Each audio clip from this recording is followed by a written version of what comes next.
Ada satu orang di antara kita, mungkin tahajudnya 10 rakaat setiap malam, duhanya 12 rakaat setiap pagi, baca Qur'annya one day one juz, satu hari satu juz, malamnya one night one juz, satu malam satu juz.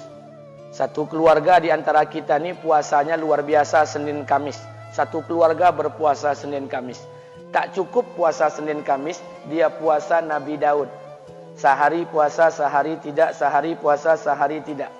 Tak cukup dia puasa Nabi Daud, dia puasa-puasa sunnah lainnya.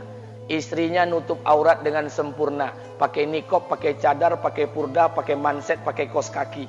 Suaminya 5 waktu ke masjid tak tertinggal takbiratul ula. Anak-anaknya di pondok pesantren hafiz dan hafizah.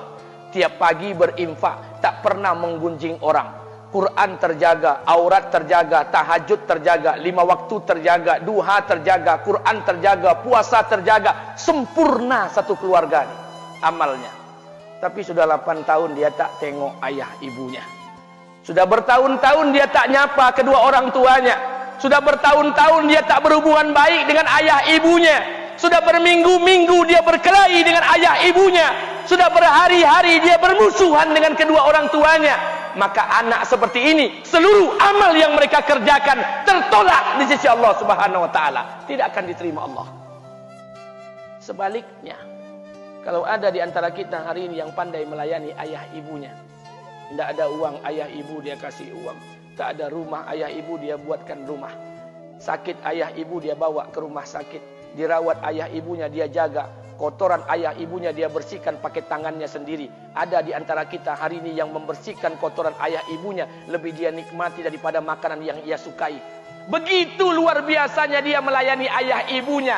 Tapi dia tinggalkan solat, dia injak-injak perintah Allah, dia tinggalkan perintah Allah dengan mutlak. Maka kebaikan satu orang anak ini kepada ayah ibunya seluruhnya tidak diterima Allah Subhanahu wa taala.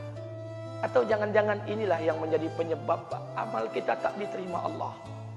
Atau jangan-jangan inilah yang menjadi penyebab amal kita tertolak di sisi Allah. Kita solat juga, kita sujud juga, kita puasa juga, kita ngaji juga, kita dengarkan ceramah juga. Maka oleh karena itu, Pak, Bu, ayah kita tuh tinggal di kampung, ayah ibu tinggal di kampung sana. Terkadang ayah ibu kita tak sekolah, SD, SMP, SMA tak tamat. Dia sekolahkan kita SD, SMP, SMA, S1, S2, S3 dengan harapan hidup kita lebih baik daripada keadaan dia sekarang. Tapi apa yang membuat kita jarang untuk menjenguk mereka? Saya ingin sampaikan buat kita bersama. Ayah ibu kita tak tahu kita ni eselon 1, eselon 2, Pak. Ayah ibu kita tak tahu pangkat PNS kita 3A, 3B, 3C, 3D, 4A, 4B, 4C, 4D. Ayah ibu kita tak tahu kita ni public figure. Ayah ibu kita tak tahu dan tak mau tahu. Yang dia tahu kita ni anaknya. Ayah ibu kita tak tahu kita punya sawit berapa. Ayah ibu kita tak butuh mobil kita. Dia tak butuh rumah kita. Tapi yang dia butuhkan kita. Apa yang membuat kita jarang untuk menjenguk mereka? Tahun 2016 di Masjid Damai Langgeng. Saya diundang ceramah di sana. Habis pulang ceramah, saya baca WA SMS. Ada seorang ustadz Pekanbaru kirimkan WA dengan saya. Saya baca 2 kali, air mata saya menetes. Kenapa? Karena WA itu berisi cerita satu orang ibu sedang menelpon anaknya. Ibunya nelpon anaknya. Assalamualaikum nak. Waalaikumsalam kata anaknya. Kata ibunya, nak, sudah 1 bulan kau tak tengok ibu. Apa yang membuat engkau berhalangan nak? Apakah kau sibuk dengan pekerjaanmu? Minggu yang kedua ibunya telpon lagi. Assalamualaikum nak. Kata anaknya, waalaikumsalam. Kata ibunya, nak, ibu dapat kabar apa engkau baru beli mobil baru. Apa betul nak? Kata anaknya, betul bu. Kata ibunya, alhamdulillah nak, ibu bangga. Kau pandai menyenangkan hati anak istrimu. Minggu yang ketiga ibunya telpon lagi. Assalamualaikum nak. Kata anaknya, waalaikumsalam. Kata ibunya, nak, ibu dapat kabar bahwa engkau baru beli rumah baru. Apa betul nak? Kata anaknya, betul bu. Kata ibunya, alhamdulillah nak, ibu senang kau bertanggung jawab dengan anak istrimu. Minggu yang keempat ibunya telpon lagi. Assalamualaikum nak. Waalaikumsalam. Kata ibunya, nak, tadi ibu pergi ke pasar, ibu jumpa temanmu di pasar. Kata temanmu di pasar, temanmu banyak bercerita tentang kamu. Kata temanmu tadi, kamu baru beli anak anjing seharga 40 juta dari negeri Belanda. Apa betul nak? Kata anaknya, betul. Kata ibunya, nak, dengarkan pesan ibu untuk terakhir kalinya.